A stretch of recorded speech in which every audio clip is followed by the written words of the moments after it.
Si Rahoy, pati Pin, wala po.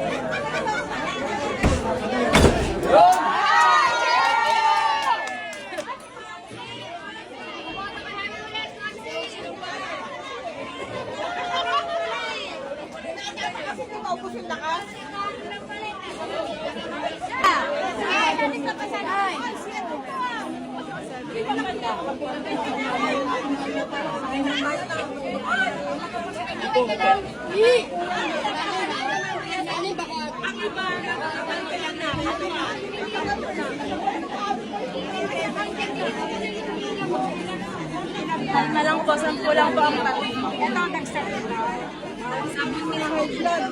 Nay, ilang oras ka na nakapila, Nay? Ilang oras ka na rito? Kanina pa? Kanina pa po umaga. Kayo po kanina pa.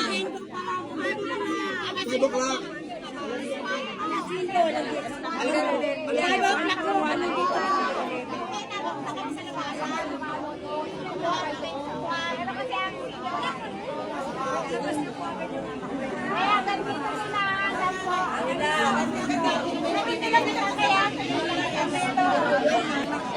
Kaya eto, so inaasahan natin na mas hindi pa yung sitwasyon dito dahil ito para pa lamang sa mga priority callers natin, no?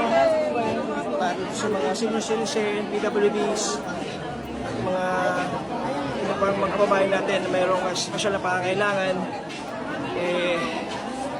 mamaya, ano pa kaya mamaya, no, kung nagsimula na yung actual na eleksyon para doon naman sa ating mga regular na mga botante. So bakas ay nasolusyonan na yung problemang yon. So patuloy tayong magbabantay sa mga magiging sitwasyon dito pa rin sa Santa Cruz Elementary School. So mula dito sa Dasmariñas, Cavite, si John Consulta ng GMA News. Dapat totoo sa eleksyon 2025.